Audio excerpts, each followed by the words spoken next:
నమస్కారం SDV news కి స్వాగతం. నేను స్వప్న. ముందుగా హెడ్లైన్స్ చూద్దాం. కొనసాగుతున్న శాసనసభ సమావేశాలు ఓటాన్ అకౌంట్ బడ్జెట్ సభలో ప్రవేశపెట్టిన ఆర్థిక శాఖ మంత్రి బుగ్గన రాజేంద్రనాథ్ రెడ్డి నంద్యాల జిల్లా డోన్లో horticulture food processing polytechnic college ఏర్పాటుకు ఆమోదం తెలిపిన మంత్రి మండలి. ఏడాది కాలం పూర్తి చేసుకున్న దుర్గగుడి పాలక మండలి. ఏడాది కాలంలో దుర్గగుడిలో ఎన్నో అభివృద్ధి పనులు చేశామన్న చైర్మన్ రాంబాబు. 61వ డివిజన్ బాంబే కాలనీలో పర్యటించిన ఎమ్మెల్యే వెల్లంపల్లి శ్రీనివాస్. సెంట్రల్ నియోజకవర్గంలో మాజీ ఎమ్మెల్యే బోండా ఉమాను డిపాజిట్లు లేకుండా ఓడిస్తానని సవాల్ విసిరిన వెల్లంపల్లి.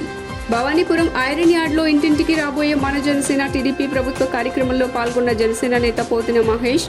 ఎన్నికల తర్వాత విజయవాడ మేయర్ అభ్యర్థిని మార్చే ప్రయత్నాలు చేస్తున్నారని ఆరోపణ.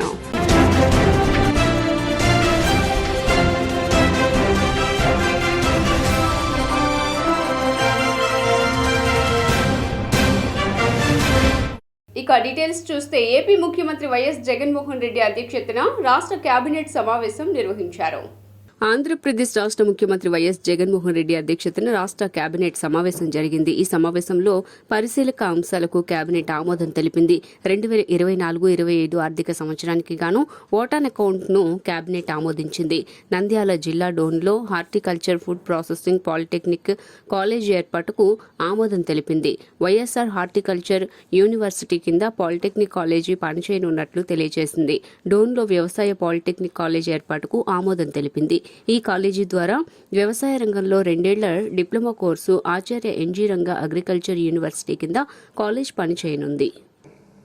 చంద్రబాబు నాయుడు గారు ఇప్పుడు చెప్పిన ఈ 6 హామీలు ఇవి కూడా యాడ్ చేస్తే ఈ స్లైడ్ 14 చూపించు 14 ఈ 6 కూడా యాడ్ చేస్తే ఏమన్నాడు? మహాశక్తి అంట. 18 ఏళ్ళు నిండిన ప్రతి మహిళకు నెలకు 1500 అంటే ఏడాదికి 18 ఏళ్ళు నిండిన ఎంతమంది ఉన్నారని అంటే మన ఓటర్స్ జాబితా చూస్తే తెలుస్తుంది అధ్యక్ష. మన ఓటర్ల లిస్టు చూస్తే ఎంతమంది మహిళలు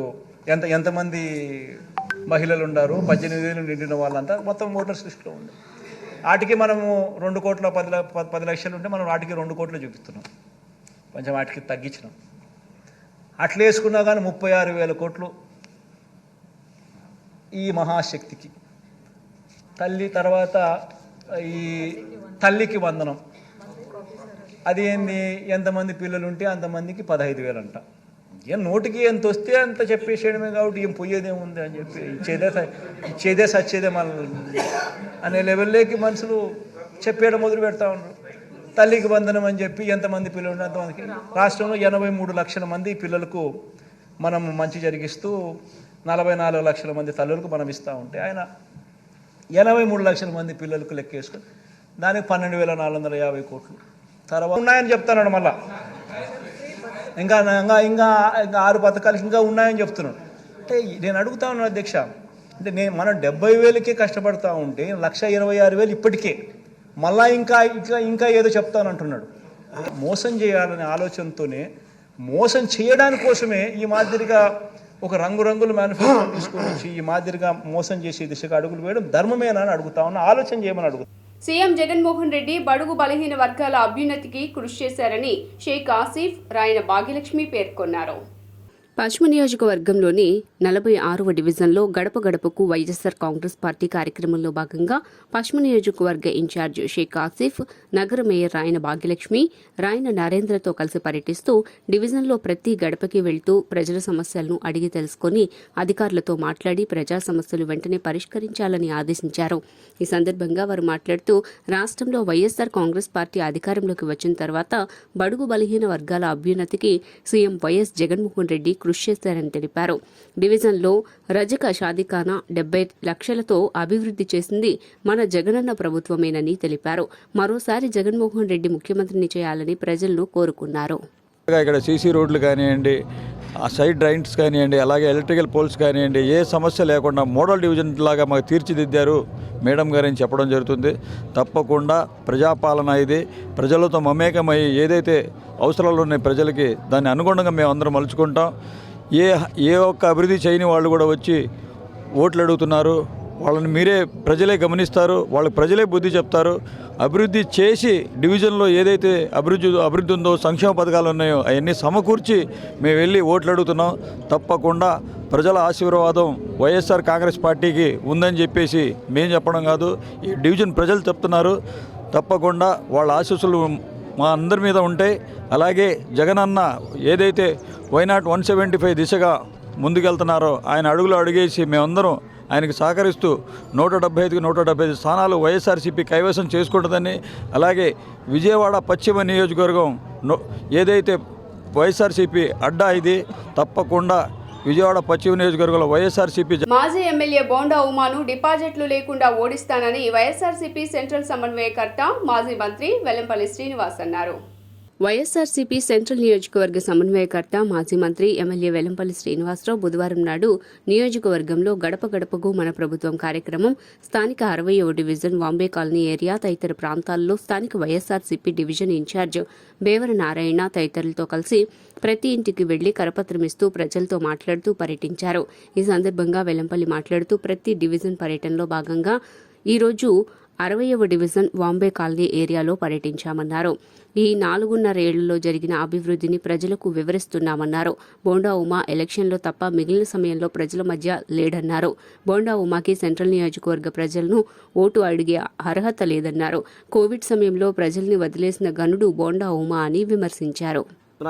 బోండా ఉమా అనే వ్యక్తి ఎలక్షన్స్కి వచ్చే వ్యక్తి తప్ప ఈ ఎలక్షన్స్ లోపు కనపడ్డు అని చెప్పని, అటువంటి వ్యక్తికి ఇక్కడ ఓటు అడిగే హక్కు కూడా లేదని చెప్పని ఇక్కడ ప్రజానికం చెప్తున్నారు. ఎందుకంటే ఎప్పుడు కూడా ప్రజలకి సేవ చేయడు. కోవిడ్ కష్టకాలంలో కూడా కనీసం ఏ ఒక్క ప్రజానికానికి సహాయం చేసిన పరిస్థితి లేదు.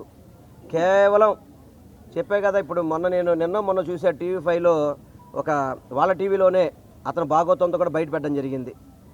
దానికి బోండా సమాధానం చెప్పాలి. బాబు, TV5 మీదే కదా, మేమేదైతే ఆరోపణలు చెప్తున్నామో ఆరోపణలన్నీ TV5లో వచ్చినవే కదా, మరి అది మీ TV5 మీకు మీ సొంత ఛానల్ కదా, దాంట్లోనే నీ భాగవతం బయటకు వచ్చిందంటే నువ్వు భూ కబ్జాదారుడు కాదా అవునా నువ్వు సమాధానం చెప్పాలి. లేకపోతే TV5 వేసిన తప్పు అని చెప్పి TV5 నాయుడు గారితో చెప్పించు. TV5 తప్పు అయితే TV5తో చెప్పించు, నువ్వు తప్పు అయితే నువ్వు చెప్పు. అంటే మీరు భూ కబ్జాదారుడు, రౌడీజం చేస్తావు, స్వతంత్ర సమరయోధులే అని చెప్పని, అదేవిధంగా ఒక చిన్న పాప క్యాన్సర్ ఏదైతే ఈ వాంబే కాలనీ ఉందో, మరి ఈ వాంబే కాలనీలో జగనన్న ప్రభుత్వం వచ్చిన తర్వాత ఏదైతే మన మెయిన్ రోడ్డు ఉందో మరి దాన్ని కూడా 3 కోట్ల రూపాయల అభివృద్ధితో 3 కోట్ల రూపాయల అభివృద్ధి చేసినటువంటి పార్టీ ఏదైనా ఉంది అంటే అది జగన్మోహన్ రెడ్డి గారి పార్టీ. మల్లాది విష్ణు గారు ఎమ్మెల్యేగా ఉన్నారు, అలాగే మన అభ్యర్థి గారు కూడా ఉన్నారు. దానిలో భాగంగా ఇక్కడ హాస్పిటల్స్ డెవలప్మెంట్ చేయటము, ఎందుకంటే ఇక్కడ చాలా పేదరికంలో ఉన్నటువంటి ప్రజానికం ఉంటారు కాబట్టి మరి వాళ్ళకు కూడా సౌకర్యం, పేదలకు వైద్యం అందించాలనేటువంటి దృఢ సంకల్పంతో మరి ఇక్కడ 1.5 కోట్ల ఖర్చు పెట్టి UPH సెంటర్ కూడా తీసుకురావడం జరిగింది. గడిచిన ఏడాదిలో అమ్మవారి దేవాలయం శరవేగంగా అభివృద్ధి చెందిందని పాలక మండలి చైర్మన్ కర్నాటి రాంబాబు అన్నారు. ట్రస్ట్ బోర్డు ఏర్పడి ఏడాది కాలం పూర్తి చేసుకున్న సందర్భంగా మహామండపం 7వ అంతస్తు చైర్మన్ కార్యాలయంలో బుధవారం చైర్మన్ ట్రస్ట్ సభ్యులతో కలిసి మాట్లాడారు. ఏడాది కాలంలో దుర్గగుడిని ఎంతగానో అభివృద్ధి చేశామని, దుర్గఘాట్లో భక్తులకు మునుగు స్నానాలు ఏర్పాటు చేశామని, dress exchanging rooms, luggage rooms, wash rooms ఏర్పాటు చేశామన్నారు. భక్తుల కోసం 2 బస్సులు ఏర్పాటు చేస్తామని, షిరిడి తరహాలో భక్తులకు పాకెట్లో కుంకుమ అందజేస్తున్నామన్నారు. అన్న ప్రసాదాన్ని మెరుగుపరిచామని, దూర ప్రాంతాల నుంచి రాత్రి వేళల్లో వచ్చే భక్తులకు భోజన వసతి కల్పిస్తున్నామని తెలిపారు. మేమందరం కూడా ఇక్కడ ఉన్నటువంటి చైర్మన్గా నేను, మా పాలక మండలి సభ్యులుగా ఉన్నటువంటి సోదరులు సోదరీలు అందరూ కూడా చాలా సామాన్య కుటుంబాల నుంచి సామాన్యులుగా మేమందరం కూడా ఈ పాలక మండలిలో పనిచేసామని చెప్పి కూడా మీ అందరికీ తెలుసు. ఇంతటి మహోత్తరమైనటువంటి అవకాశాన్ని కల్పించినటువంటి గౌరవ ముఖ్యమంత్రి వర్యులు జగన్మోహన్ రెడ్డి గారికి మేము ఇక్కడ ఉన్నటువంటి వారు అందరం కూడా ఆయనకి రుణపడి ఉంటామని చెప్పి కూడా మరొకసారి తెలియజేసుకుంటున్నాం. సామాన్యులకి అవకాశం ఇస్తే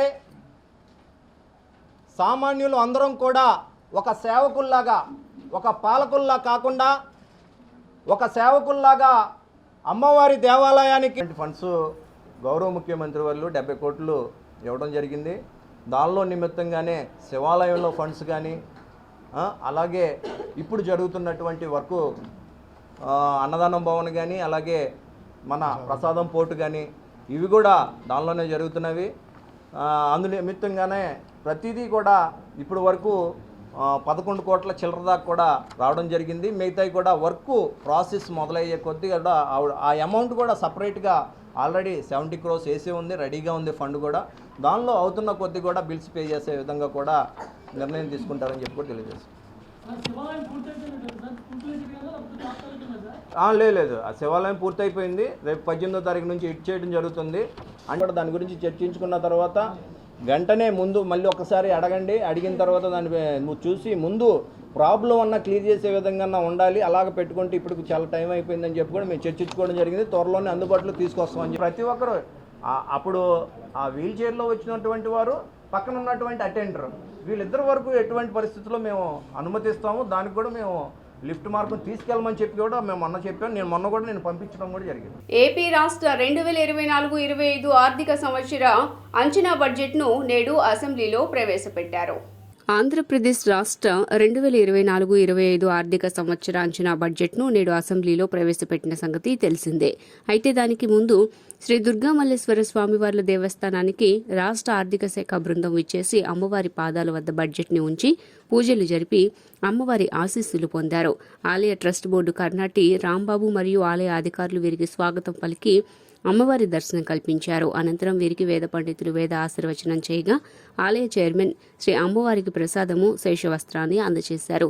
ఈ కార్యక్రమంలో ప్రత్యేక శాఖ ప్రధాన కార్యదర్శి ఎస్ రావత్, ఐఏఎస్ ఆర్థిక శాఖ కార్యదర్శి కేవీవి సత్యనారాయణ, ఐఆర్ఏఎస్ ఆర్థిక శాఖ అదనపు కార్యదర్శి బి సునీల్ కుమార్ రెడ్డి, ఐఎఫ్ఎస్ కార్యనిర్వాహక ఇంజనీర్ కేవీఎస్ఆర్ కోటేశ్వరరావు, సహాయ కార్యనిర్వహణ అధికారి ఎన్ రమేష్ తదితరులు పాల్గొన్నారు.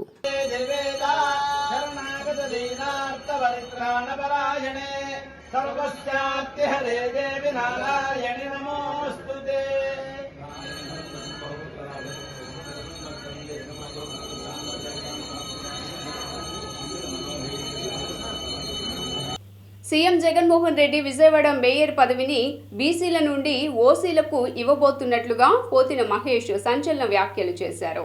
ఇంటింటికి రాబోయే మన జనసేన టీడీపీ ప్రభుత్వం కార్యక్రమంలో భాగంగా జనసేన పశ్చిమ ఇన్ఛార్జ్ పోతిన వెంకట మహేష్ భవానీపురం ఐరన్ యార్డ్లో పర్యటించారు. ఈ సందర్భంగా అసోసియేషన్ నాయకులతో సమావేశమై మద్దతు ఇవ్వాలని కోరారు. అనంతరం పోతిన మహేష్ మాట్లాడుతూ అసోసియేషన్ నాయకులు తమ గెలుపుపై భరోసా ఇచ్చారని తెలిపారు. మార్కెట్లో రోడ్ల సమస్య, అండర్ గ్రౌండ్ డ్రైనేజీ సమస్యను తమ దృష్టికి తీసుకువచ్చారని, అలాగే మంచినీటి కుళాయిలు ఏర్పాటు చేయాలని కోరినట్లు తెలిపారు. తమ ప్రభుత్వం అధికారంలోకి వచ్చిన వెంటనే ఐరన్ యార్డ్ను అన్ని విధాలా అభివృద్ధి చేస్తున్నామని తెలిపారు. బీసీ, ఎస్సీ, ఎస్టీ, మైనారిటీల గురించి మాట్లాడుతున్న జగన్ వారిని జెండా కూలీలుగా చూస్తున్నారని ఆరోపించారు. వారికి అనేక సంక్షేమ పథకాలు రద్దు చేశారని అన్నారు. ఇష్టానుసారంగా పన్నులు విధించి ఇబ్బందులు పెడుతున్నారని తెలిపారు. రెడ్డి గారు ఖచ్చితంగా బీసీ, ఎస్సీ, ఎస్టీ, మైనారిటీలని మోసం చేస్తూ వాళ్ళని ఓటు బ్యాంకుగా వాడుకుంటూ జెండాలు మోసే కూలీలుగానే చూస్తూ ఉన్నారు. ఎక్కడా కూడా వారికి మంచి పదవులు ఇవ్వలేదన్న వాస్తవాన్ని ఇప్పటికే అందరూ కూడా గ్రహించారు. అనేక పథకాలు రద్దు చేశారు. బీసీలకు కానీ, ఎస్సీలకు కానీ, ఎస్టీలకు కానీ, ముస్లింలకు కానీ చాలా పథకాలు రద్దు చేశారు. ఒక పథకం ఇవ్వాలంటే అనేక నిబంధనలు పెట్టారు. కానీ పన్నులు మాత్రం ఇష్టానుసారం వేసి ప్రజల్ని చాలా తీవ్ర ఇబ్బందులకి గురి చేశారు.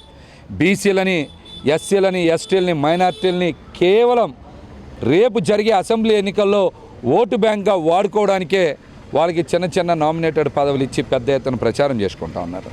నేను ఒకటే వైసీపీ నాయకులకి, అదేవిధంగా జగన్మోహన్ రెడ్డి గారికి సవాల్ ఇస్తుతా ఉన్నా. రేపు అసెంబ్లీ ఎన్నికలు అయ్యాక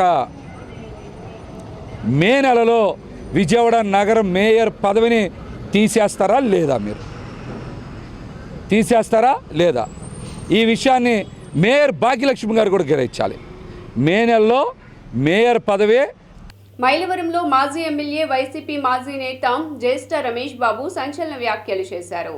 మైలవరం నియోజకవర్గ పరిరక్షణ సమితి పేరిట తెలుగుదేశం వైసీపీ ద్వితీయ శ్రేణి నాయకులతో కలిసి మీడియా సమావేశం ఏర్పాటు చేశారు జ్యేష్ఠ రమేష్ బాబు. ఈ సందర్భంగా ఆయన మాట్లాడుతూ స్థానిక వ్యక్తిని మైలవరం సమన్వయకర్తగా నియమించినందుకు ముఖ్యమంత్రి జగన్మోహన్ రెడ్డికి ధన్యవాదాలు తెలిపారు. మాజీ మంత్రి దేవినేని ఉమామహేశ్వరరావు ముఖాముఖి కార్యక్రమం ద్వారా పార్టీని ప్రశ్నించే స్థితికి వచ్చారన్నారు. తాను మంత్రిగా ఉన్నప్పుడు ఇసుక మట్టి దోపిడీ జరిగిందని బహిరంగంగానే ఒప్పుకున్నారన్నారు. మాజీ మంత్రి అధికారంలో ఉన్నప్పుడు ఆయన అనుచరులు ఇసుక మట్టి అక్రమ రవాణా చేసి సహజ వనరులను దోచుకున్నారన్నారు. ప్రస్తుత ఎమ్మెల్యే వసంత కృష్ణప్రసాద్ అక్రమ ఇసుక మట్టి రవాణాపై 6 నెలల క్రితం జిల్లా కలెక్టర్కి ఫిర్యాదు చేశారన్నారు. ఇప్పటికీ ఎమ్మెల్యే అనునాయులు వేల ట్రిప్పుల మట్టిని తోటల్లో దాచిపెట్టారన్నారు. మరి మాజీ మంత్రివర్యులు ఉమా గారు ఆ రోజు ముఖాముఖి అనే కార్యక్రమం పెట్టి ఆ ముఖాముఖి కార్యక్రమంలో ఆ పార్టీనే ప్రశ్నించుకునే పరిస్థితికి వచ్చారు. ఆయన 100 కోట్లు ఉంటేనే పార్టీ టికెట్టా అని ఒక పక్కన పార్టీ. ఆ తర్వాత స్థానిక శాసనసభ్యుడు నేను మంత్రిగా ఉన్నప్పుడు ఇసుక ఇదంతా కూడా కొన్ని లక్షల లారీలు తోలుకున్నారు, కొన్ని కోట్ల రూపాయలు సంపాదించారు, హైదరాబాద్ తరలించారు, అమ్ముకున్నారు, దానికి నేను సహకరించాను అని చెప్పి ఒప్పుకున్నాను. మరి ప్రజలందరూ ఇబ్బంది పడాల్సిందే కదా. రేపు భూగర్భ జలాలు మరి ఇంకిపోయి మరి ప్రజలు ఎక్కట్లు పడాల్సిందే. మరి అది ఆ మాత్రం తెలియదు ఆ మంత్రివర్యులకి. అలాగే శాసనసభ్యులు నేను శాసనసభ్యుడైన తర్వాత ఈ నియోజకవర్గంలో నేను మంత్రి గారు ఎమ్మెల్యే గారు చెప్పిన కొన్ని లక్షల లారీలు మట్టి రైటింగ్ అయితే రావాలి. ఈ జరిగే అన్యాయం కానీ బహిర్గతంగా మాట్లాడగలిగే శక్తిని ఇవ్వాలి. వాళ్ళు ఎందుకు తడుస్తున్నారో నాకు అర్థం కావట్లేదు. ఓటేసి మనం డబ్బించుకోవడానికి ఈ రోజున మనం భయపడే పరిస్థితికి వచ్చాం. ఆ పరిస్థితి నుంచి పోవాలి, ప్రజల్లో కూడా చైతన్యం రావాలనేదే నా కోరిక. దానికోసం నేను నిర్ణయం తీసుకుంటాను త్వరలోనే. నేను నా శాఖ జీవితం నా నియోజకవర్గ ప్రజా అభివృద్ధి కోసం నేను అభివృద్ధి కాన్సెప్ట్గా నేను గతంలో అభివృద్ధి చేశాను. దాని మీద కూడా మాట్లాడదామంటే నేను శాసనసభ్యులు కానీ మాజీ మంత్రివర్గం కానీ నేను ఛాలెంజ్ చేస్తున్నా. మీకు దమ్ము ధైర్యం ఉంటే ఆ రోజు నేను 5 సంవత్సరాలు చేసినట్టు పాలన కానీ ఆ రోజు చేసినటువంటి అభివృద్ధి నేను చెప్తా. ఈ 5 సంవత్సరాలు మీరు మంత్రిగా ఉండి చేసిన అభివృద్ధిని చెప్పండి ఈ నియోజకవర్గంలో. అట్లానే శాసనసభ్యులు రాజకీయాల్లో రావడానికి నేను సిద్ధంగా ఉన్నాను. నేను అనుకున్నాను ఆ ప్రత్యక్ష రాజకీయాలు అనేది కూడా నేను త్వరలో నిర్ణయం తీసుకుంటాను. మైలవరం నియోజకవర్గంలో అన్ని మండలాల్లో కూడా బహిరంగంగా మైక్ పెట్టి ప్రజాస్వామ్యవాదులందరూ కూడా పిలిచి వాళ్ళందరూ ఆలోచన మీదకి ఏ నిర్ణయం తీసుకోవాలనేది కూడా నేను చెప్తాను. త్వరలోనే 1993లో ఉద్యోగులుగా నియమించబడిన ఎన్ఎంఆర్ ఉద్యోగుల సర్వీసులను ప్రభుత్వ ఉద్యోగులుగా గుర్తించాలని జేఏసీ నేతలు కోరారు. NMR full time scale part time contract employees JAC ఆధ్వర్యంలో 1993కు ముందు కార్పొరేషన్లో మున్సిపాలిటీల్లో ఉద్యోగులుగా నియమించబడిన 100 మంది ఉద్యోగులను సర్వీస్ సీనియారిటీ ప్రకారం క్రమబద్ధీకరించాలని డిమాండ్ చేస్తూ ముఖ్యమంత్రి వేడుకోలు సభ పేరుతో ధర్నా చౌక్లో జేఏసీ ఆధ్వర్యంలో నిరసన కార్యక్రమాన్ని చేపట్టారు. ఈ నిరసన కార్యక్రమంలో పాల్గొన్న ఉద్యోగులు రాష్ట్ర ప్రభుత్వానికి వ్యతిరేకంగా నినాదాలు చేసి తమ ఉద్యోగులను సీనియారిటీ ప్రకారం క్రమబద్ధీకరించాలని నినాదాలు చేశారు. ఈ సందర్భంగా జేఏసీ నాయకులు మాట్లాడుతూ గత ఎన్నికల ముందు రాష్ట్ర ముఖ్యమంత్రి వైఎస్ జగన్మోహన్ రెడ్డి తమకు ఇచ్చిన హామీలను అమలు చేయాలని డిమాండ్ చేశారు. జగన్మోహన్ రెడ్డి గారికి మా యొక్క వేడుకోలు సభ ద్వారా మీకు తెలియపరిచేది ఏంటంటే మేము 25/11/93కి ముందుగా జాయిన్ అయ్యేటువంటి ఈ సోదర కార్మికులందరూ కూడా సుమారుగా అన్ని వివిధ విభాగాల్లో పనిచేస్తున్నటువంటి మొత్తం కలిపినా కూడా 2968 మంది సభ్యులు సుమారుగా ఉన్నారు. వారి అందరూ కూడా ఈ రోజుకి మినిమం 55 సంవత్సరాలు 60 సంవత్సరాలకు దగ్గరలో ఉన్నారు. ఇంకా ఒక 3-4 సంవత్సరాలు అందరూ రిటైర్మెంట్ అయ్యే పరిస్థితుల్లో ఉన్నారు. ఈ యొక్క చివరి కోరికగా మా యొక్క విన్నపం ఏంటంటే మనిషి బతికినప్పుడు చివరి చనిపోయేటప్పుడు గౌరవంగా ఉండాలి అనే బాధతోటి ప్రతి ఒక్కరు బాధపడకుండా గవర్నమెంట్ ఎంప్లాయీ. బి సురేష్ అండి. నేను రాష్ట్ర సంయుక్త కార్యాచరణ కమిటీ రాష్ట్ర అధ్యక్షులుగా నా బాధ్యత. ప్రధాన కార్యదర్శి గారు శ్రీనివాస్ గారు, చంద్రశేఖర్ రెడ్డి గారు సంయుక్త కార్యదర్శి. మరియు ఈ రోజున ప్రధానంగా మేము రాష్ట్ర వ్యాప్తంగా సీనియర్ కేటగిరీ సిబ్బంది అయిన టైమ్ స్కేల్ సిబ్బంది, అంటే రాష్ట్ర ప్రభుత్వం 1994లో 212 జీవో జారీ చేసి అందులో ఒక నిబంధన విధించింది.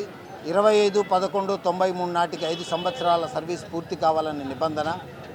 ఆ నిబంధన మూలాన ఆనాటికి ఒక రోజు, సంవత్సరము, నెల తక్కువ. రాష్ట్రంలో విద్యారంగాన్ని మెరుగుపరిచి ప్రపంచ స్థాయిలో మన విద్యార్థులు పోటీ పడేలా తీర్చిదిద్దడమే లక్ష్యమని జగన్ సర్కార్ పనిచేస్తోందని బుగ్గన రాజేంద్రనాథ్ అన్నారు. ఓటాన్ అకౌంట్ బడ్జెట్లో విద్యారంగానికి జరిపిన కేటాయింపులను అసెంబ్లీలో మంత్రి బుగ్గన రాజేంద్రనాథ్ వెల్లడించారు. తమ ప్రభుత్వ హయాంలో విద్యారంగంలో వచ్చిన మార్పులను మంత్రి తన ప్రసంగంలో ప్రస్తావించారు. రాష్ట్రంలోని అన్ని ప్రభుత్వ పాఠశాలల్లో ఇంగ్లీష్ మీడియంలో బోధన అమలు చేస్తున్నామని తెలిపారు. 1000కి పైగా స్కూళ్లలో CBSE సిలబస్ ప్రవేశపెట్టినట్లు తెలిపారు. బోధనల్లో విప్లవాత్మక మార్పులు తీసుకువచ్చామని, IB విధానం వినూత్న పద్ధతులను అవలంబిస్తున్నామని తెలిపారు. 7 భాగాలుగా మనం దాన్ని విభజించవచ్చు అధ్యక్ష. ఆ 7 భాగాలు కూడా ఒక భాగం తర్వాత ఒక భాగము క్లియర్గా ఆ విధానం ఏమి, ఆ పరిపాలన విధానం ఏమి, ఆ ఆలోచన ఏమి, ఆ ఆలోచన వెనకాల దానికి కారణమేమి, అయితే ఆ ఆలోచన పరిపాలన వలన యాక్చువల్గా రిజల్ట్ ఏమి, అవుట్కమ్ ఏమనేది కూడా నేను చెప్పబోతా ఉన్నాను అధ్యక్ష. ఎందుకంటే ఈ బడ్జెట్లో ఈ ముఖ్యంగా అవుట్కమ్ అధ్యక్ష, 5 సంవత్సరాల పాలన తర్వాత అవుట్కమ్ ఏమొచ్చింది అనేది అధ్యక్ష. అయితే ఆ 7 విధానాలు వచ్చేసి అధ్యక్ష, సుపరిపాలన ఆంధ్ర, సామర్థ్య ఆంధ్ర, మన మహిళా మహారాణుల ఆంధ్ర. అధ్యక్ష, ఐ రిపీట్ అధ్యక్ష, మన మహిళా మహారాణుల ఆంధ్ర, అన్నపూర్ణ ఆంధ్ర, సంక్షేమ ఆంధ్ర, సంపన్న ఆంధ్ర, భూభద్ర ఆంధ్ర. మొట్టమొదటి అధ్యక్ష సుపరిపాలన ఆంధ్ర. పాలనా వికేంద్రీకరణ, గడప వద్దకే ప్రభుత్వం. ప్రజల సాధికారత మరియు వికేంద్రీకరణలు సుపరిపాలన మరియు అభివృద్ధికి అత్యంత ముఖ్యమైనవి. వీటిని ప్రజల చెంతకు తీసుకువెళ్లే దిశగా మా ప్రభుత్వం అనేక చర్యలను చేపట్టింది. ఇందులో భాగంగా గ్రామ స్థాయి నుంచి ప్రభుత్వం గుణదల హిందూ శ్మశాన వాటిక అభివృద్ధి చేయాలని సిపిఐ నగర కార్యదర్శి జి కోటేశ్వరరావు కోరారు. బుధవారం సిపిఐ బృందంతో కలిసిన ఆయన శ్మశాన వాటికను సందర్శించారు. ఈ సందర్భంగా ఆయన మాట్లాడుతూ నగరపాలక సంస్థ అధికారులు, వైసీపీ పాలకపక్షం మృతుల కుటుంబాల వారి మనోభావాలను గౌరవించాలన్నారు. మృతదేహాలను దహనం చేసే శ్మశాన వాటికలో కనీసం రేకుల షెడ్డు సక్రమంగా లేదన్నారు. గత ఏడాది నుండి అనేకసార్లు మున్సిపల్ కమిషనర్కు అభివృద్ధి కోసం వినతి పత్రాలు అందజేసినా స్పందించలేదన్నారు. రేకుల షెడ్డు లేకపోవడంతో వర్షం కురిసే దహనం చేసే సందర్భంలో మంటలు ఆరిపోయి శవాలను కాల్చలేని పరిస్థితి ఉందన్నారు. షెడ్డును 4 వైపులా 2 మీటర్లు పెంచి దహన కార్యక్రమం నిర్వహించేందుకు బిల్ట్తో గ్రిల్ ఏర్పాటు చేయాలన్నారు. అలాగే శవాలను భద్రపరిచే ఫ్రీజర్ల ఏర్పాటుకు 3 ఫేజ్ కరెంటు కూడా ఏర్పాటు చేయాలని కోరారు. ఈఎస్ఐ హాస్పిటల్ ఎదురుగా ఉన్నటువంటి హిందూ శ్మశాన వాటికని పరిశీలించడానికి ఈ రోజున సిపిఐ నగర సమితి ఆధ్వర్యంలో పరిశీలనకై వచ్చాం. చూస్తే అధ్వానంగా ఉన్నటువంటి పరిస్థితి. ఈ రోజున శవాలు దహనం చేయాలంటే కనీసం రేకులు లేవు, పైన రేకులు లేనటువంటి పరిస్థితి. దుస్థితిని గతంలో పరిశీలించి గత సంవత్సరం అంటే మార్చి 16వ తారీఖున ఒక లెటరు, 17వ తారీఖున ఒక పర్యాయము మున్సిపల్ కమిషనర్ గారికి అలాగే మేయర్ గారికి సిపిఐ ఆధ్వర్యంలో విజ్ఞాపన పత్రం ఇచ్చాము. వర్షం వస్తే శవాలు దహనం చేయటం అనేటటువంటి చాలా ఇబ్బందికరంగా ఉంది. పైన టాపు లేదు. వర్షాల్లో శవం తడిసిపోయి సగం కాలనటువంటి పరిస్థితి, దౌర్భాగ్యమైనటువంటి పరిస్థితిలో ఈ శ్మశాన వాటిక ఉన్నది. దీన్ని అభివృద్ధి చేయాలని చెప్పి గత సంవత్సర కాలంగా సిపిఐగా అనేక సార్లు ఆందోళన చేశాము. ఉపాధ్యాయ పోస్టులు భర్తీ చేయాలని విజయవాడ లెనిన్ సెంటర్ నందు అర్ధనగ్న ప్రదర్శన నిర్వహించారు. ఈ సందర్భంగా ఏఐఎస్ఎఫ్ రాష్ట్ర అధ్యక్ష కార్యదర్శులు జాక్సన్ బాబు శివారెడ్డిలు మాట్లాడుతూ జగన్మోహన్ రెడ్డి అధికారంలోకి రాకముందు ప్రజా సంకల్ప యాత్రలో 50,000 పోస్టులతో మెగా డిఎస్సీని విడుదల చేస్తానని హామీ ఇచ్చి తీరా అధికారంలోకి వచ్చిన తర్వాత భర్తీ చేయకుండా నిరుద్యోగులను మోసం చేశారని మండిపడ్డారు. రాష్ట్రంలో సుమారు 7 లక్షల మంది నిరుద్యోగుల ఆశలపై ఇప్పుడు విడుదల చేసిన డిఎస్సీ నీళ్లు చల్లారని అన్నారు. ర్యాంకుల పద్ధతిలో ఒక్కొక్క జిల్లాకు 1, 2, 3 ఎస్జిటి పోస్టులను కేటాయిస్తున్నట్లు ప్రకటించడం సిగ్గుచేటని మండిపడ్డారు. భారత విద్యార్థి సమైక్య ఏఐఎస్ఎఫ్ ఆధ్వర్యంలో ఇవాళ నిరసన కార్యక్రమాన్ని చేపడతాం జరుగుతూ ఉంది. ప్రధానంగా మెగా డిఎస్సి విడుదల చేయాలని చెప్పేసి మేము డిమాండ్ చేస్తున్నాం.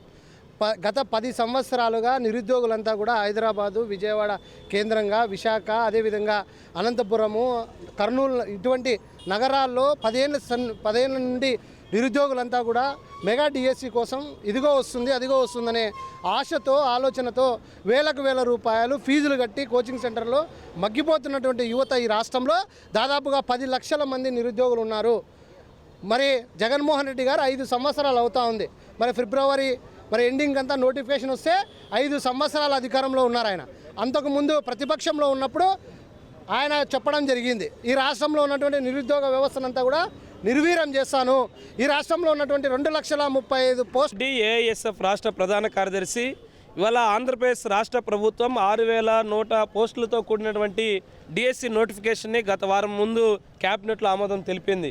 కానీ రాష్ట్ర వ్యాప్తంగా ప్రభుత్వం గత అసెంబ్లీలో సాక్షిగా చెప్పింది రాష్ట్ర వ్యాప్తంగా 23,000 ఉపాధ్యాయ పోస్టులు ఖాళీగా ఉన్నాయని చెప్పేటి సాక్షాత్తు విద్యాశాఖ మంత్రిగా ఉన్నటువంటి ఆదిమూలపు సురేష్ గారు అప్పుడు చెప్పారు.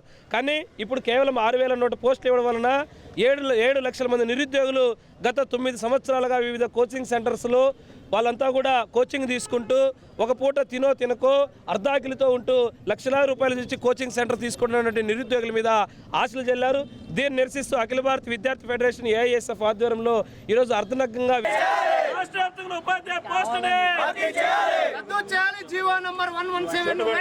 వార్తలు ముగించే ముందు హెడ్లైన్స్ మరోసారి.